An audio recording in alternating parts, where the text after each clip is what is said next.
Hello everyone. Let's take a look at LeetCode 721, account merge. It's a very good problem and it's appeared in a lot of interviews.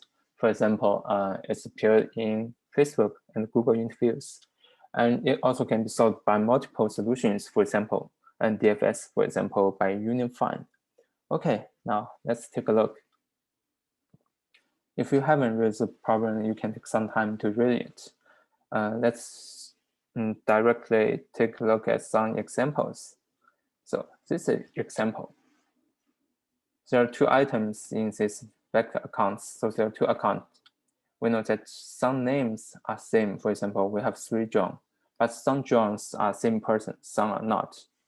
So how to determine if they belong to the same person? We can take a look at emails. For example, for the first John, there's a johnsmith@mail.com. For second John, there's also johnsmith@mail.com. So as long as the email has intersection, the two accounts belong to the same person. So the first and second John belong to the same person. But the last John is a different John. Okay, as long as some account belong to the same person, we need to arrange the accounts in our output. For example, for this John, we need to merge all the emails belong to the same person. And the merged emails should be in lexically graphically order. So output like this. And for another John, it just remains what it is. Note that John and Mary can be in any order. The only requirement is in one account, the emails should be in lexically graphically order. Okay, so how can we solve it? From some observation, we find that we know that some accounts are connected, so which means they belong to the same person as long as there's this intersection of the emails. And we can build graph to connect those accounts belonging to the same person. Just like this. The first John and second John belong to the same person, so we can add an edge between these two nodes. So we have graph here. It's a vector of vector. Then we know that we need to have a double for loop since we need to for each account. And then we need to, for given two accounts, we need to determine if they are connected or not. So we have this inner for loop.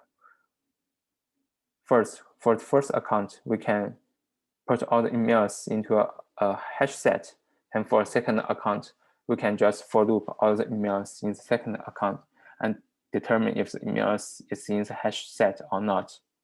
If it's in the hash set, which means they belong to the same account, so we can add the node to its neighbors. So we use like 3 for loops to build this graph. We know it's a bit slow. We will improve it later, but let's just use this slow algorithm to build our graph. Okay, now we have this graph. What should we do next? We should DFS traversal, right? Yes. So we have this result. We will return this result, and we have a visited array. It's set to false at first. Okay, then we just for loop each account. As long as this account has not been visited yet, we will DFS it. So we have an email set, and in this DFS, we know it will traverse like all the accounts belong to the same person, and add all the emails to the email set. Okay, then for this new person, we allocate one more item in our result array and push back the name first, then push back all the emails. Okay, since it's a set, so the emails are sorted by the lexical graphically order. So the items in the result are already sorted. Then we just return the result. And for the DFS, it's a very traditional simple DFS. So we set it to true. So flip the visited item to true. Then we just for loop all the emails and add email to our email set. Next, we for loop all the neighbors. As long as the neighbors have not been visited yet, we can DFS visit that neighbor. Okay, that's the basic solution. It's a bit slow. Let's see how can we improve it. As we mentioned previously, it's a bit slow to build the graph here since we have 3 for loop. Okay, how can we improve it? let's take a look. We can build an email to indexes map first. It like this. First, for John Smith, the index is 0, right? Then for John New York, the index is also 0. For John Smith, for this John Smith, its index is 1. For John 00, its index is 1. For Mary at Mail, index is 2. For Johnny Bravo, its index is 3. Okay, now we have this email to indexes map. Then we can just for loop each map, and for each values, like for each vector of indexes, we know they are, let's say, belonging to the same person, and we should connect them. So for this item, we add 1 to 0's neighbor and add 0 to 1's neighbor.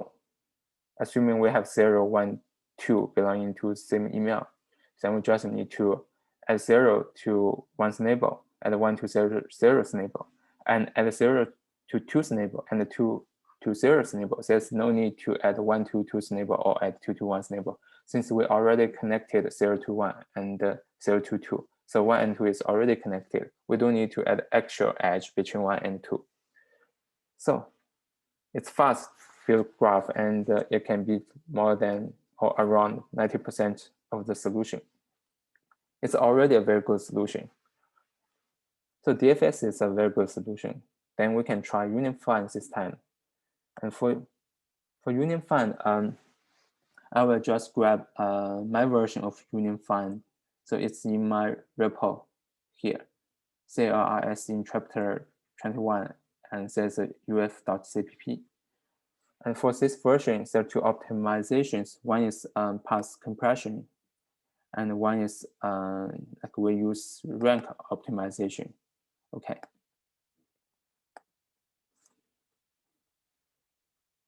Okay. Now,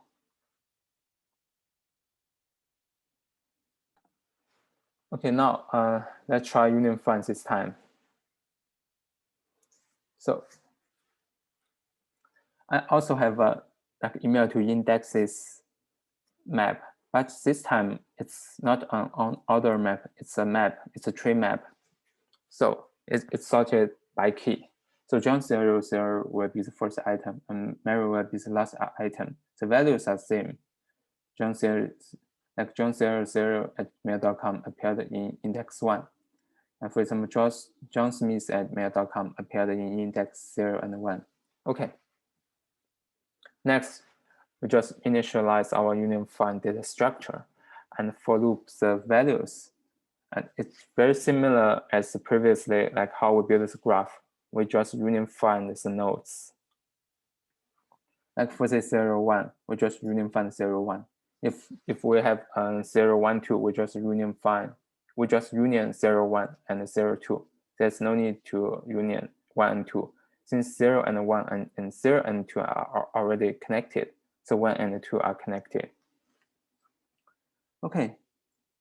After this, assuming 0 and 1 and 0 is the root, so root 0 is 0, root 1 is 0, root 2, since it's a single node, so root 3 is still root 2, root 3 is still root 3. Okay, then we have this result, and we return this result. And we already have the root 2 result index to maintain. Like for this root, what's the index in the result should I place my emails in? Okay, let's go through example here. So I need to iterate my map. So first we iterate this item, and this is John 00, and we know there's one node 1. So root 1 is 0. Since 0 has not been in my root 2 result index, so it's the first time we saw this root, and we need to append the name to it. Then we append this email. Next, we have index 0. We know root 0 is also 0, and 0 has already appeared before. So we just push John New York at mail.com to existing result. Okay, next, index 2. Root 2 is 2. It's a new index. It's not in my root 2 result index previously. So we push the name John to it first. then push Johnny Brewer at mail.com. Next, John Smith. We know root of 0 is 0, so it's already been my result. So I can just push John Smith at mail.com to existing result. Next, Mary at mail.com. It's a new index. Root of 3 is 3. So I push the name first, then push the mail. So every time for each item, I get the root first. And if the root has not been in my root to result index, then I need to set it and allocate a new vector string, push the name to it first, then push the temp vector string to my result. And here we can just push the email to it. So this is one implementation. Also, you can update this code to use other approaches. So now, basically, that's it. That's my union find solutions. And personally, for this problem, I prefer DFS a bit more, since DFS is a traditional algorithm, and it's used a lot in interview. And union find actually is not used a lot in interview. Okay, that's it. See you next time.